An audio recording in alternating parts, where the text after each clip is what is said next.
We provide you the platform to turn your dreams into reality. Give wings to your aspirations with KR Mangalam University.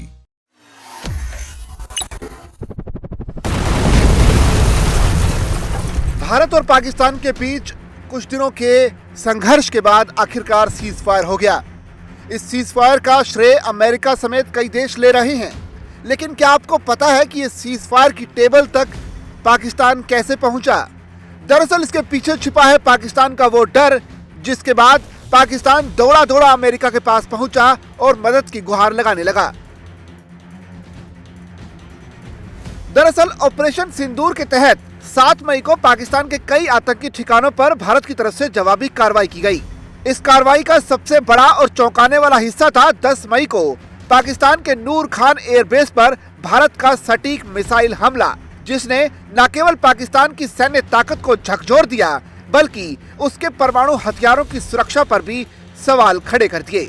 इस हमले के बाद 10 मई की शाम को अमेरिकी राष्ट्रपति डोनाल्ड ट्रंप की मध्यस्थता से दोनों देशों ने सीज फायर की घोषणा की, लेकिन इस सीज फायर के पीछे नूर खान एयरबेस की तबाही और पाकिस्तान के परमाणु कमांड सेंटर पर मंडराते खतरे की कहानी छिपी है।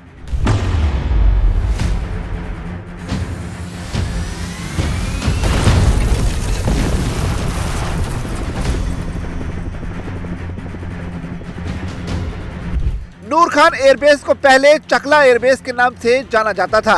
ये पाकिस्तान की राजधानी इस्लामाबाद से सिर्फ 10 किलोमीटर दूर रावलपिंडी में स्थित है। ये पाकिस्तान वायुसेना का एक प्रमुख लॉजिस्टिक हब है जो वीआईपी मूवमेंट, टोही विमान और लंबी दूरी की मिसाइलों के संचालन का केंद्र है।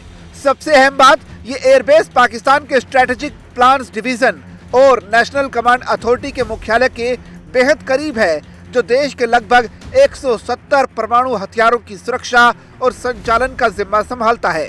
10 मई की सुबह भारत ने ब्रह्मोस, हैमर और स्कैल्प मिसाइलों का इस्तेमाल कर नूर खान एयरबेस पर सटीक हमला किया।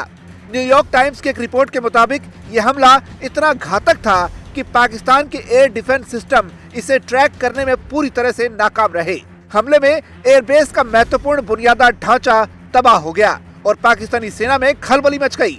इस हमले ने पाकिस्तान को यह एहसास करा दिया कि भारत की मिसाइलें उसके सबसे संवेदनशील सैन्य ठिकानों तक पहुंच सकती हैं। नूर खान एयरबेस से कुछ ही किलोमीटर की दूरी पर स्थित पाकिस्तान का परमाणु कमांड सेंटर इस हमले की जद में आ गया था। न्यूयॉर्क टाइम्स और अन्य रिपोर्ट्स के मुताबिक यह हमला भारत की ओर से एक रणनीतिक संदेश था कि वो पाकिस्तान के परमाणु कमांड को निष्क्रिय करने की क्षमता रखता है। एक पूर्व अमेरिकी अधिकारी ने कहा कि पाकिस्तान की सबसे बड़ी चिंता यही थी कि भारत उसकी परमाणु कमान को नष्ट न कर दे। नूर खान पर हमला इसी दिशा में पहला कदम हो सकता था। रिपोर्ट्स में यह भी दावा किया गया है कि भारत की ब्रह्मोस मिसाइल अगर 1 से 2 किलोमीटर और सटीक निशाना लगाती तो पाकिस्तान के परमाणु हथियारों के जखीरे में विस्फोट और रेडिएशन की स्थिति पैदा हो सकती थी। हालांकि ये दावे स्वतंत्र रूप से सत्यापित नहीं हुए हैं और न ही भारत की ओर से ऐसी कोई पुष्टि की गई है। फिर भी इस हमले ने पाकिस्तान के सैन्य और राजनीतिक नेतृत्व में दहशत पैदा कर दी। कुछ खबरों की माने तो पाकिस्तानी प्रधानमंत्री शहबाज शरीफ ने तत्काल एनसीए की बैठक बुलाई थी, जो परमाणु हथियारों के उपयोग पर निर्णय लेने वाली सर्वोच्च संस्था है। हालांकि बाद में पाकिस्तानी मंत्री ने दावा किया कि ऐसी कोई बैठक हुई ही नहीं। नूर खान एयरबेस पर हमले की खबर ने अमेरिका में भी हड़कंप मचा दिया। न्यूयॉर्क टाइम्स की रिपोर्ट के मुताबिक एक समय अमेरिकी राष्ट्रपति डोनाल्ड ट्रंप और उनकी सरकार इस विवाद में हस्तक्षेप करने से हिचकिचा रही थी, लेकिन परमाणु युद्ध की आशंका ने उन्हें भी मजबूर कर दिया कि वो सक्रिय रूप से मध्यस्थता करें। इसकी सबसे बड़ी वजह यही थी कि भारत सीधे पाकिस्तान के परमाणु हथियारों तक पहुंच गया था। रिपोर्ट के मुताबिक शुक्रवार रात को पाकिस्तान के रावलपिंडी स्थित नूर खान एयरबेस पर विस्फोट होने से स्थिति और भी नाजुक हो गई।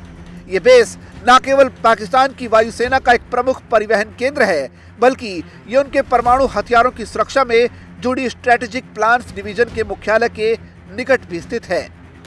9 मई की देर रात पाकिस्तान को खतरनाक खुफिया जानकारी मिली, जिसने दक्षिण एशिया में परमाणु संघर्ष की आशंका को बढ़ा दिया। अमेरिकी उपराष्ट्रपति जेडी वेंस ने पहले कहा था कि इस युद्ध में पड़ना अमेरिका का काम नहीं है। उन्होंने तुरंत प्रधानमंत्री नरेंद्र मोदी से फोन पर बात की और तनाव कम करने के लिए सीज फायर की पहल की। पाकिस्तान ने भी हमले के बाद तुरंत अमेरिका से संपर्क किया। पाकिस्तानी सेना प्रमुख असीम मुनीर और अमेरिकी विदेश मंत्री मार्को रूबियो के बीच बातचीत को सीजफायर की दिशा में पहला कदम माना गया। 10 मई की शाम 5 बजे अमेरिकी राष्ट्रपति डोनाल्ड ट्रंप ने भारत और पाकिस्तान के बीच सीजफायर की घोषणा की, जिसे दोनों देशों ने स्वीकार कर लिया। ऑपरेशन सिंदूर के तहत भारत ने नूर खान के अलावा चकवाल में मुरीद, शोरकोट में रफीकी और रहीम यार खान जैसे अन्य एयरबेसों पर भी हमले किए। इन हमलों में भारत ने आतंकी ठिकानों, जैश-ए-मोहम्मद और लश्कर-ए-तैयबा के शिविरों को भी नष्ट किया। भारतीय सेना के DGMO lieutenant general Rajiv Ghai ने दावा किया कि इन हमलों में 100 से ज्यादा आतंकी मारे गए। भारत ने यह भी स्पष्ट किया कि कोई भी आतंकी हमला अब एक्ट ऑफ वॉर माना जाएगा, जिससे भविष्य में ऐसी कार्रवाइयां और सख्त हो सकती हैं। रक्षा मंत्रालय की प्रेस कॉन्फ्रेंस में कर्नल सोफिया कुरैशी ने पाकिस्तान के दुष्प्रचार को खारिज करते हुए भारत की कार्रवाई को आतंकवाद के खिलाफ सटीक और जायज ठहराया था।